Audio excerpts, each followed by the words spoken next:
Good afternoon, it's time. So we're on another NFL Bucky's Mill Day. This is your host, Mike C, and of course, Star Show, as always, Infinity and Beyond, it's Bucky. Say hi, Bucky. Bucky says hi. Bucky, what's in front of you today? Well, last Sunday was Father's Day, and since I'm Murphy's dad, I got some Father's Day presents like Carla did for Mother's Day. And I got a very cool card. It says Happy Father's Day to a man I always look up to. Inside, especially when I'm getting food, which is very true with Murphy. And I also got a deck of cards with Batman on the front. And very excited about that. I haven't opened them yet. Here's a better shot of them. Let's see if we can. There we go. That's probably better. There.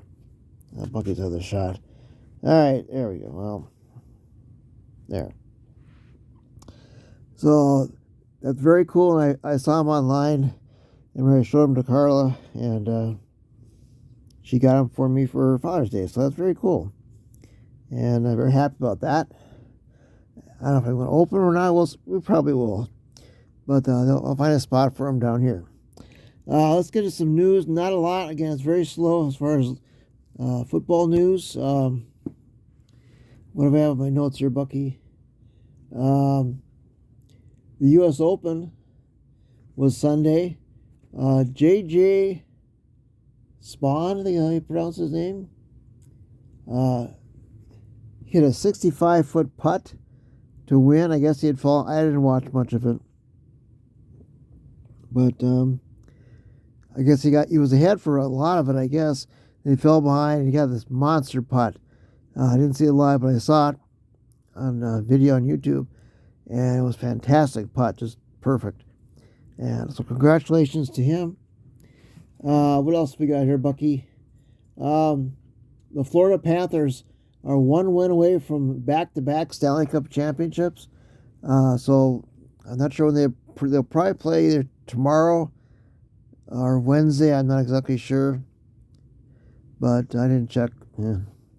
But anytime you win 2 in a row is fantastic. So not over yet. The Oilers are a very good team. We'll see what happens with that. We'll let you know next week. The Reds, I just checked the record. It's 37-35, 2 games over 500, and they just won a series with the Detroit Tigers. And the Tigers are one of the better teams in all of Major League. I think the second best in the American League, maybe third overall. So that's kind of a surprise. But they took this series, so congratulations to them. And next up is the Minnesota Twins. It's in Cincy, but that's cool. But so we'll see what happens with that. Let's see if they can go on a winning streak, another winning streak. I think they've won 4 in a row, maybe. I won't swear to that. But we'll see what happens. Speaking of streaks, last week's video did 7, which is very good. Or excuse me, 8. I just checked a little while ago. It went up 1, so that's good. So it's up to 8. That's very good for us. I think that's about it, Bucky, for his sports news. I finally did my last early fantasy football teams. I ended up with, I want to say 18. Either 18 or 20, I can't remember. I think it might be 20. I don't want too many more because I don't want any more because it gets too much. Some people say 20 is too much, and you're probably right.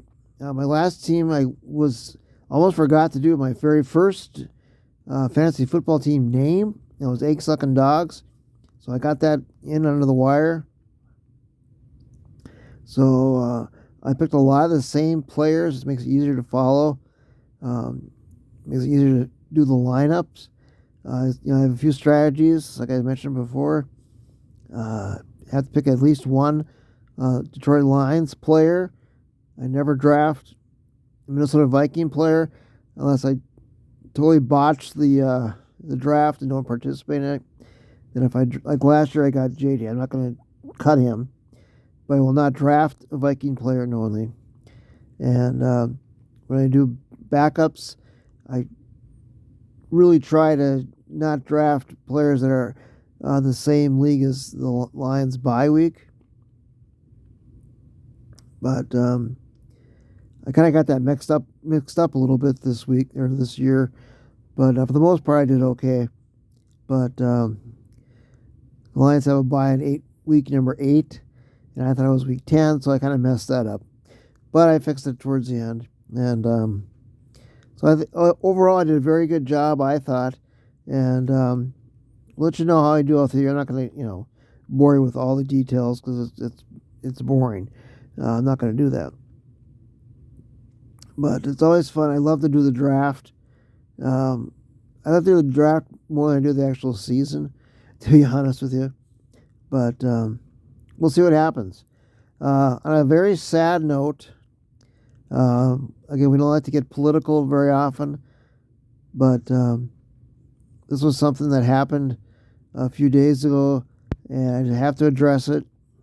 There was 2 Minnesota, I believe it was a senator and her husband, and then 2 other people were shot, but the first 2 people were killed.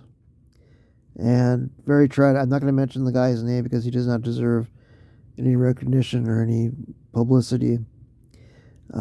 Congrats to the Minnesota Police Department, and they had a ton of help, and they did a great job, and they captured this monster, and before he did any more damage, and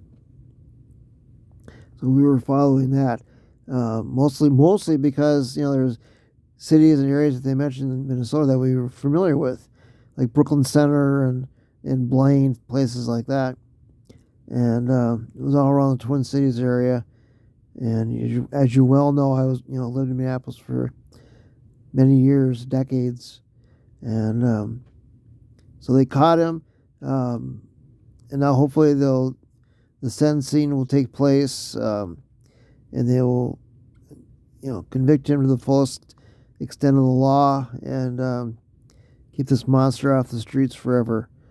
And it's a tragedy, and hearts go out to the families that were affected by this. And it's just senseless. A lot of stuff's going on that's just totally senseless. The riots in LA are still going on. Other cities, they have the King's March. This is totally stupid. A waste of time, money, effort, energy, everything else. But it's still going on. War in Ukraine is still going on. Israel and Iran are still fighting. Just senseless. It just really upsets me. But it's something that has to be covered. We can't, just bury our heads in the sand because that doesn't do any good. You have to be informed. You have to stay informed. Which is why I watch Fox all the time, because they're the ones that, I'll say the vast majority of the time tell the truth. We look on that channel for truth and news. 'Cause they give, in our opinion, they give the most honest news among any other major networks, and especially CNN, which I used to love CNN, but it's gone downhill, and MSNBC is just a joke. But so we have to stay informed, people. It's not all fun and games and just sports stuff. It's mostly as a sports channel, but when something very important like that happens, we have to address it, and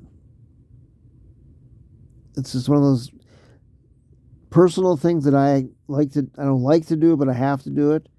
And I'd rather just all talk sports, but there are things that are more important than sports, like my dad used to say. But anyway, besides that, that's all the news I've got on my book here. Almost at 10 minutes. Weather's been very nice, very hot. Murphy and I go for our walks all the time. Went for this morning, and we always sit outside, and at least a couple of times during the day, We sat outside for lunch the last 2 days, and we did, at least, I think one day we did like 3 days, and one day we did close to an hour, but it gets too hot for him. I don't want to, and he's a black-haired dog. I don't want to get overheated. So we, try to keep it limited. So there's not a lot of news in football. Lions are still talking as far as the latest now is there's been talk, rumors of trading for J.J. Watt of the Steelers. Trey Hendrickson is still out there having contract negotiations. Is he going to get an extension? There's a lot of talk, a lot of rumors, and this time of year is just, until it's a done deal, it's not going to happen. And but you still have to kind of keep an ear to the wall, see if anything comes through. But unless something actually happens, I'm not really going to report on it because it's just hearsay. So anyway, I think that's about it, Bucky. Yep. All right. So for Mike C, of course, Star Show, as always, it's Bucky, the Badger behind the playing cards. And so say bye, Bucky. Bucky says bye. And take care, everybody. Stay safe, and just be kind out there. Just be kind. All right. Bye now.